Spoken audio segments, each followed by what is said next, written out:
Hello mga kumare, mga kumpare. Welcome to my sharing for today. Our topic for today is all about new sa bahay ni Meta.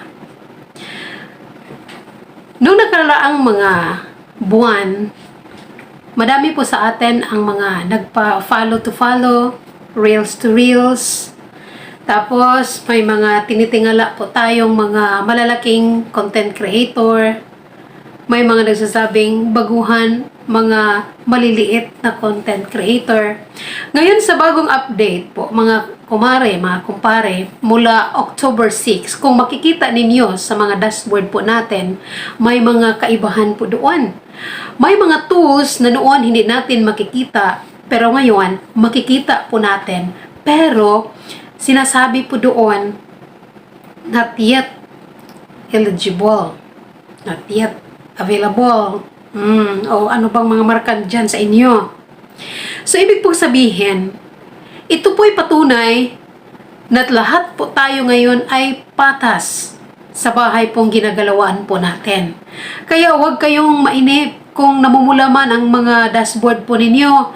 Tulad po sa akin, ako po'y hindi ko yan inintindi. Patuloy lang po akong nag-upload. Kahit mga pictures, mga stories, mga long-form videos or short videos o mga reels.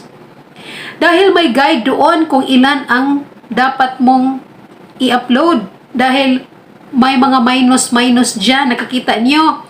Minus 28, minus 18, minus, ilang minus ba dyan?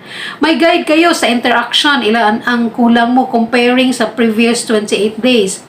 Sa upload, sa content, sa reach, yung mga saan ba na distribute yung mga videos mo. At yung mga net followers. Kaya malalaman po natin kung saan tayo nagkulang. So tingnan po natin lagi ang ating mga dashboard para po ma-guide po tayo kung ano ang kailangan po natin. So, sa previous days, pulang-pula ang lahat ng mga column ko sa dashboard. Tas, dahil mayroon din tayong trabaho, so hindi tayo focus.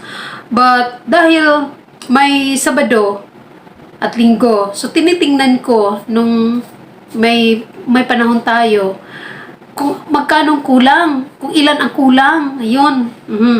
So, naging pula na, naging green na ang aking reach, naging green na rin ang aking content. So, ibig sabihin, parang nahabol ko na. So, ang kulang ko na lang, yung followers ko, kunti na lang, ilang minus na lang, at saka ang interaction.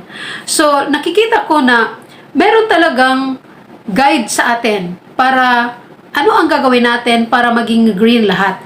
But isa lang ang masasabi ko, huwag kayong mainip, huwag kayong mabahala doon sa mga green ay red na mga dashboard nyo, maging green lang yon, basta patuloy lang kayo. At tingnan lagi, kailangan mag-upload lang ng kahit mga short videos, mga reels, mga pictures, dahil ang pictures ngayon tinitingnan na din, may bakas na sa algorithm sa bahay.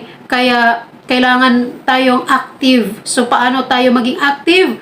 Manood sa lahat ng mga videos na dumaan, gumala tayo sa kahit saang bahay para ma-detect ni algorithm na tayo po'y nakisalamuha, tayo po'y bumibisita, tayo po'y nagbigay ng mga komento, mga reaksyon doon po sa mga nakikita, at minsan mag-remix, minsan mag-share, at higit sa lahat mag-follow. Kung sakali man may mga videos kayo na gustong ninyong gawin, kailangan entertaining, kailangan informative, kailangan educational, dahil kayo po'y balik-balikan at kayo po'y panuorin, at ang video po ninyo ay i-distribute sa kahit saan upang mapanood sa mga kapwa content creator po natin. So, huwag lang kayong mabahala dahil sa ngayon, wala nang maliit, wala nang malalaking content creator sa bahay po ni Meta. Lahat po ay patas dahil parang open house na lahat. Kailangan lang nating mag-obserba, kailangan lang natin na makipagkapit-bahayan, kailangan nating lahat good vibes, huwag tayong magbigay ng mga komentaryo na medyo hindi pwede. Kailangan tingnan din natin ang community dashboard, community standards. Kailangan ang dashboard natin, aralin din natin para sa ganung paraan, hindi tayo maging pulang-pula. Ayan. So, yan lang muna mga kumare, mga kumpare. Kung may natutunan po kayo sa video ito, don't forget to comment, follow, like, and share.